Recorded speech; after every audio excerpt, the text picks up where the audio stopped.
Boa tarde, tudo bem, pessoal?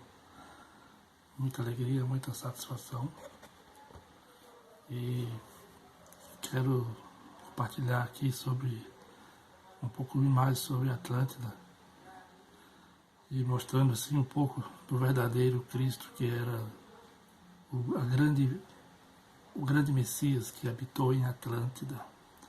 Quando falo de Atlântida, porque o verdadeiro ele se manifestou aos homens naquela ocasião, já há no mínimo aí uns 15 mil anos, outras civilizações anteriores, né? Porque além desta civilização que nós conhecemos, nós tínhamos já em Atlântida já há muitos milhões de anos a sua existência. E ainda para trás um pouco mais, tínhamos também Lemúria, onde surgiu os Neandertais, os hominídeos, que habitavam a superfície do planeta. E como a história bem conta, essa tradição que chegou até nós, mesmo assim a contragosto da maioria das pessoas que não sabem, não conhecem sobre a Atlântida. E essa história ela não é contada no mínimo detalhe, porque tem muitas informações. Aliás, toda a informação que nós precisamos agora para esse período que nós estamos vivendo, porque estamos bem próximos de um reset final, deixa a desejar muito aí os historiadores que realmente têm aquele compromisso de guardar os segredos aí, não revelar essas informações que marcam profundamente todo o período de nossas civilizações anteriores, né? Então é só para lembrar disto, né? E falar que naquele tempo existia realmente essa civilização e não é mais história que se aprende apenas na mitologia, mas que realmente geopoliticamente falando as águas estão sobre elas e não tem informação exata. Mas Atlântida foi o palco e o cenário do verdadeiro Messias. E num tempo muito difícil, em que a Atlântida, de várias Atlântidas que ocorreram, estava no limite e no auge de toda uma civilização muito, muito preciosa, no início de tudo, chegaria a se depor daquela forma, né? E foi assim que aconteceu. Mas a história da Virgem, que é contada para o nascimento de um Messias que haveria de nascer, a verdadeira história estava lá no passado, com Navutã, que começou com este menino chamado Votan, que alguns conhecem na mitologia como Odin. A sua mãe ama, a sua querida mãe era virgem, e ela sempre se lembrava de suas horas, nas suas meditações, na contemplação da luz, buscava alento para tentar amenizar a fome, a miséria que estava assolando em Atlântida. E ela se manifestou ao ponto de que os deuses hiperbóreos e convidou-a até que ela fosse a Vênus, o planeta Vênus, que é o portal dos hiperbóreos aí, do qual muitos vieram por aqueles portais. E esses deuses estavam reunidos lá, né? Os guardiões, aqueles que se mantêm sempre ao lado da fonte, e aí fez o convite para que ela viesse. E na presença ela esteve então em Vênus, né? E ela encontrou a verdadeira fonte da luz também, que é a fonte incriada, o verdadeiro Cristo que se manifestou, que estaria agora tendo a oportunidade de se manifestar entre os homens. E foi quando ele recepcionou o Christus Lúcifer, a verdadeira luz incriada, ofereceu para ela o pão, o alimento de trigo, foi doado àquela virgem e recebeu a vara para medir a maldade dos homens e também recebeu a semente que germinaria um filho para que ela pudesse ser a representante no cenário desta Atlântida que estava decaída.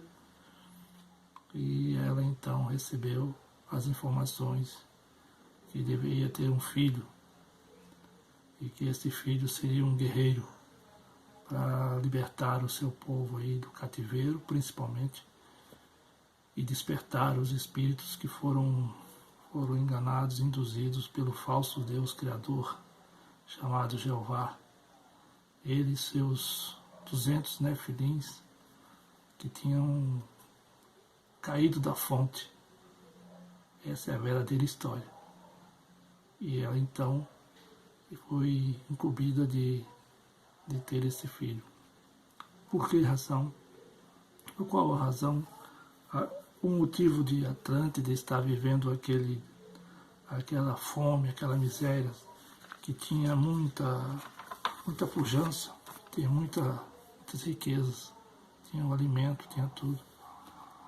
Mas chegou nesse tempo em que essa crise tinha que se destrinchar aos olhos do povo de Atlântida e também para desmistificar este falso Deus que é chamado pelo Deus Uno, que recebe toda a honra para si.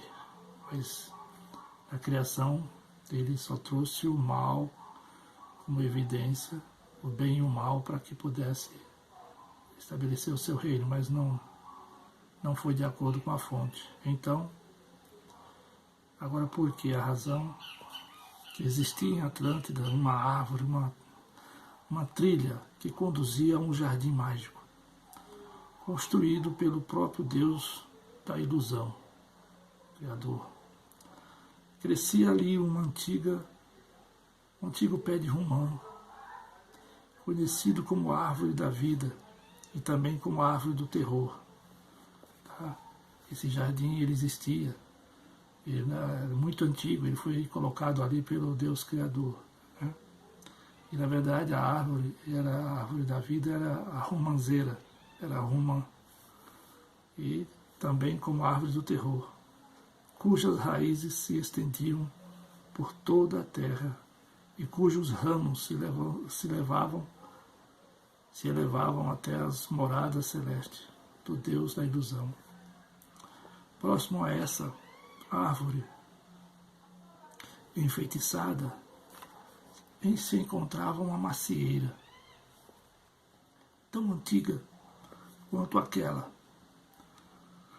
a que se chamava árvore do bem e do mal, ou árvore da morte. Isso lá em Atlântida, não é esse Jardim do Éden daqui. Então a história que foi contada é esta, foi trocada, né? Era a crença corrente entre os atlantes que o homem, em um princípio, já tinha sido imortal. A causa de que o houvesse de morrer se devia a que os grandes antepassados tinham comido do fruto desta árvore e morreram. E a morte se havia transmitido aos descendentes como uma doença. Deu para entender? Na verdade, o sangue da árvore, sua seiva maldita se havia mesclado com o sangue. Aqui esta árvore ela é muito significativa, que ela transforma aí, ela já era uma árvore que era diferente das outras. A seiva dela corria sangue, era sangue. E alguém desavisado deve ter se alimentado daquela árvore e a seiva que continha ali, que a gente pode deduzir que deveria ser algo de magia, uma magia negra, que estava naquela árvore. E aquela seiva se misturou com o sangue dos habitantes da cidade, das pessoas que foram e comeram ali daquela fruta, e desavisadamente, aí tiveram filhos, e esses filhos foram já nascendo já sem mais o domínio da imortalidade. Então, sua seiva maldita se havia mesclado com o sangue imortal do homem original, né? O homem original, que até então ele tinha a imortalidade ainda, né? E regulava de dentro deste a vida e a morte, né? E ninguém sabia o remédio para tentar curar o segredo que estava naquela árvore que foi implantado nos seres ali que estavam comendo daqueles frutos e realmente perderam completamente a imortalidade. E aí, nesse caso, ninguém sabia o remédio para essa enfermidade da morte que poderia curar os homens, né? Então aí nós vamos à história de Navutã, aquele menino que cresceu sendo orientado por sua mãe, que mostrou claramente como seria o papel dele aqui nesta batalha em Atlantis, né? Aquele jovem, Navutã, o nome dele. Ele não tinha pai humano, tinha nascido imortal, como os homens original. Então, na verdade, esse jovem, ele foi criado para esse propósito, resgatar os seus irmãos de raça atlântica. E essa virgem, então, tornou esse jovem um guerreiro. E Navutã, que não tinha pai humano, tinha nascido imortal como os homens originais. Mas sua imortalidade era por isso mesmo essencial, própria de sua peculiar natureza espiritual. Em consequência, sua imortalidade era incomunicável. Eu quero dizer que, como no caso ele era de procedência, tinha imortalidade por natureza, por não ter sido criado como os demais, ele tinha a vida imortal, ele não morria.